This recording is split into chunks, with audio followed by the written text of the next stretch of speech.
Hi everybody. Hey, we know you have questions. You have questions about impact-resistant shingles versus standard shingles, roofing materials. So instead of me just talking about it today, we brought in the expert. This is my friend Mike with Beacon Building Products. Okay, so Mike, the purpose of this video is to talk about impact-resistant shingles because that's becoming a big thing. So what is an impact-resistant shingle, maybe versus a standard shingle? Why would a homeowner want one? So the differences between regular shingles and impact resistant shingles. Regular shingles are just for fire and wind, okay? Here in Colorado, we get a lot of hail, and it's important to have something that we can do and protect our property. So they came out with hail resistant shingles. There is a big difference in my opinion because for one, the homeowner protects their property a lot more. With the hail, actually it can help with insurance as well. It's gonna be more peace of mind for the homeowner, protecting their property. It's going to be a cost savings. Is it perfect? No, but it's going to save a lot of headaches possibly in the future, depending on the size of the hail. Yeah, that's a good answer. I like the fact that you brought out that it's going to save a homeowner headaches, because if they've got an impact resistant product on there and they don't have to file claims, that's where the headache comes in. Very dealing much so. Dealing with insurance companies and dealing with roofing contractors, yes. Right? Okay, so Mike, we talked about that there's standard shingles and there's impact resistant shingles, but what's the difference? What makes one not impact resistant versus one that is impact resistant? So originally what they had is your standard shingle, Class A, fire rated. What that entails is they do it with asphalt, they build the shingle, and it's just for fire rating. What they've done with impact IR shingles is they've created two different ways. So the original way was more like a web backing on a shingle, and it's really tight, built into the asphalt. And what they're trying to do is with that webbing, with the hail hitting the shingle on your normal shingle, it's going to create fissure cracks. There's nothing to stop the hail from penetrating the asphalt shingle. So that's kind of like a mat. It is like a mat. Built right into the shingle. Yes. And what they've done is it's the original way of doing it, and then there's other ways. It helps prevent that impact to create fissure cracks. Now, was it perfect? No. So what they did is they came out with an SBS shingle, and SBS is rubber asphalt within the shingle. They've eliminated the scrim or the mesh and created with SBS. And what they've done there is with the SBS, when it hails, rubber, right? Mm-hmm. Bouncing effect, and you get less damage on your roof is what it's proven fact. What does SBS stand for? SBS stands for actually, I don't know. It's a rubberized. I can asphalt. never remember. It's yes. like some chemical term. Yes. But yeah, what it is, pseudo-stratified butyl. I don't know what it is. We'll put it right here at the bottom of the screen. Okay. But SBS, really what it is it's rubber built in with the asphalt, and just like anything else, rubber, you get a bouncing effect, and that's the goal that the roofing manufacturers are putting towards. So, Mike, let's talk about maybe a little bit more about the difference between what I'll call a matted IR shingle, impact-resistant shingle, and the SBS shingle. So, does the SBS even have that mat? And what was the real purpose of the mat? Why does an SBS shingle not need it? Kind of walk me through that. Sure. So, what they did starting off is they started off with a mesh, okay, and that was the whole idea, to try and keep the impact from the hail to not penetrate the shingle and create cracks. Other manufacturers that came out with the SBS or rubberized material to try and help better from the mesh. The mesh seemed to be not really holding its own, and when manufacturers came out with the rubber within the asphalt, they get a better, not adhesion, but they get more of a bouncing effect, and that's what they're looking for. Within the SBS rubber, they took away the scrim. They don't need it because of the bouncing effect. And through the years, the last 10 or 15 years, it's been more proven much farther than the mesh. Yeah, so what we've seen as roofing contractors is the matted IR shingle, or the one with the scrim in it. That's still just a standard asphalt surface. So when hail hits it, it's going to have the same effect as it has on a standard asphalt shingle. It's just that, like you've said, that mat protects the shingle from cracking all the way through. But the surface of the shingle still is going to look the same. Whereas with the SBS, what we're seeing is even the surface of the shingle now is protected because it's that rubberized material. That's correct. That's definitely correct. I think with the mesh, I don't want to say it was more like a Band-Aid, but that's kind of what they're trying to accomplish. Yeah. I think it's evolved over the years, and it's slowly going away from the mesh to the SBS because of that. Yeah. All right, so you deal with roofing contractors. They come in and they talk to you about products probably. Kind of from your experience, what do you see, which product performs better, the matted IR shingle or the SBS product? That's a good question. Over the years talking with contractors, you're absolutely right. Talking with them about the matted and them looking at the SBS rubber, I've heard a lot of stories out there where they went out to a roof that was hailed. They went out to one that had the matte finish or the matte scrim, and it was toast, man. It was totally toast. Mm-hmm. And he had done a roof, I don't know, a couple of years prior with an SBS rubber, and just happened to look at it, and it was really untouched. There might have been a few hits on the ridge, but the proven difference was amazing. Yeah. And I learned a lot, like you said, from the contractors, and that's where I get most of my information. So the more and more over the years, I'm seeing that they are going away from the scrim, the backing, to the SBS rubber because of this.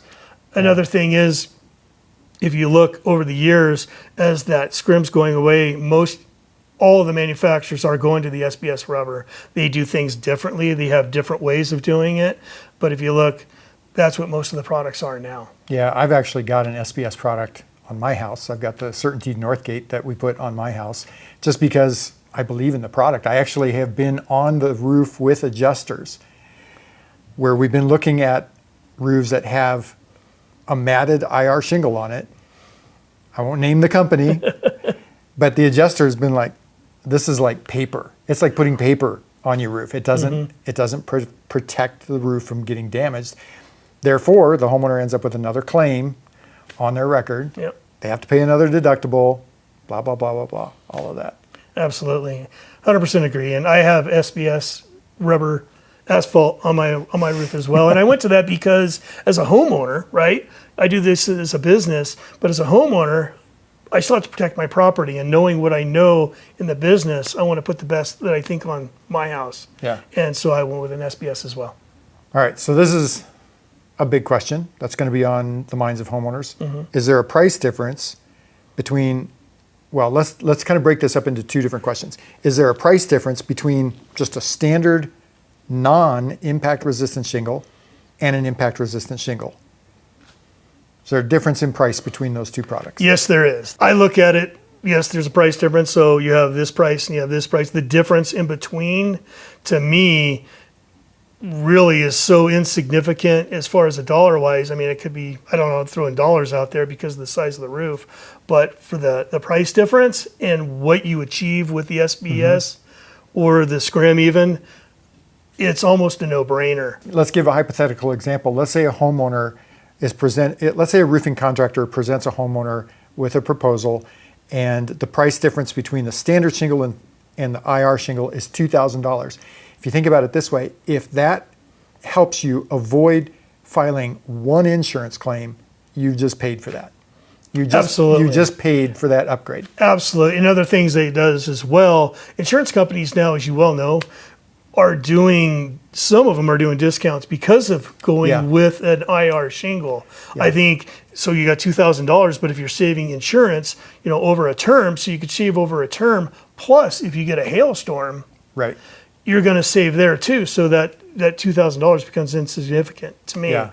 Whether it's $2,000 or not, I think there's definitely a good deal of savings there, yes. Yeah, that's actually a really good point. If a homeowner's insurance typically is $2,000 a year, and insurance company A is giving them a 25% discount because they've got an impact-resistant shingle on, that homeowner just saved $500 a year forever. That's correct. Right, so it may cost you $2,000 to upgrade to that impact-resistant shingle, but it's like buying a stock that is guaranteed to go up every year. Another thing is they're saving that money, but I'm looking at it, again, we're in Colorado, we get hail, but if it protects your property once, even twice, Yeah. you have that savings as well. Yeah. Okay, so what I'm seeing from a standpoint of a roofing contractor is at what point the price difference between the impact resistant and the standard shingle was really small, not much difference. Then it got really big. Now it's kind of, that gap is closing again, but it's not because the price of the IR shingle is coming down, it's because the price of a standard shingle is going up seemingly faster than the price of an IR shingle. So kind of tell me, where do you think the industry's going as far as impact resistant shingles? Is everything going to be an impact resistant shingle at some point? You know, I've often thought of that because they're still trying to save money and going with a cheaper shingle. But I think with the regular Class A and now the IR, I think they are moving together. I agree with you 100% there. Will they ever come together for equal price or that close where the standard fire rated one goes away? I can't answer that, but what I can tell you that there's some places around Colorado that have pretty much eliminated the Class A shingle to go with the IR shingle because protecting their property, the savings for the insurance companies down the road or in the future. I'm seeing it now. Well, and by that you mean legislatively. Yes. They're forcing that Yes, on the homeowners. They're difference- saying you can't install a standard laminate shingle anymore. They're doing that exact thing right now, yes, through different areas of Colorado. Yeah, and probably not just Colorado.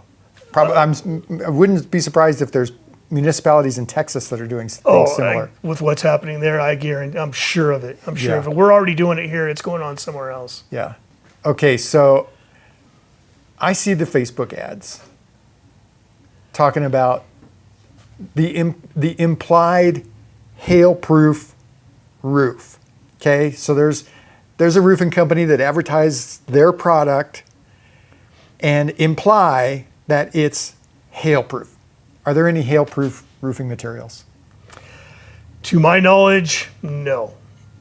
I've seen over the years different kinds of storms that we have products that I thought would never get hailed out, from metal to composites to various other ones, and they prove me wrong every time.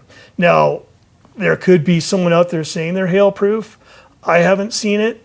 I'd be surprised here in Colorado if that's true. Again, I've never seen one, no.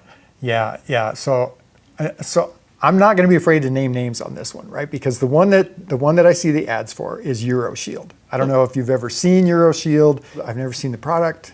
I don't know how it performs, but the one thing that I do know about it is that it's not Class A fire rated. So here in Colorado Springs, we can't even install that product. So they're advertising here, Yep. but you can't even install it here. So Mike, if you could wave a magic wand and money was no obstacle to you, all of a sudden you had all the money that you wanted, what would you put on your own house? I was out at a job site and I got a chance to see a job site that we delivered some material to and got to see the job done. And it was Da Vinci Belforte shake. And when I went out there, it was the beautifulest thing I've seen. I think you got to have the right pitch, the right area, the right perfect view. But when I saw that, I'm going, if I had a house like this to put this material on, I would do it. It was beautiful. Now, the reason that I asked you if money was no object, it's because kind of what's the price difference between a shingle and the Da Vinci Belforte, right? It's like 3x. Closer to 4 would be my guess after all said and done. But yes, you're absolutely right. Yeah, so if you've got an average house, right? Or let's say you don't even have an average house. Let's say you've got a showcase home and it's going to cost you $25,000 to put an asphalt shingle on that house. You're saying that $75,000 to $100,000 to put on the Da Vinci Pretty close, product. yes. Yeah. Yes. So, yes. And again, it's not hail proof. well, that's an excellent point. That's an excellent point. So my case, I am so totally biased toward asphalt shingles, right? For that very reason. Because yeah, sure, you can put on a product like that. It's going to hold up to hail better, but you got to really, really be invested in it. Very much so. Very much so. Hey, you made it all the way to the end of the video. Thanks for that. I think you're really going to love this video right here, so give this a click.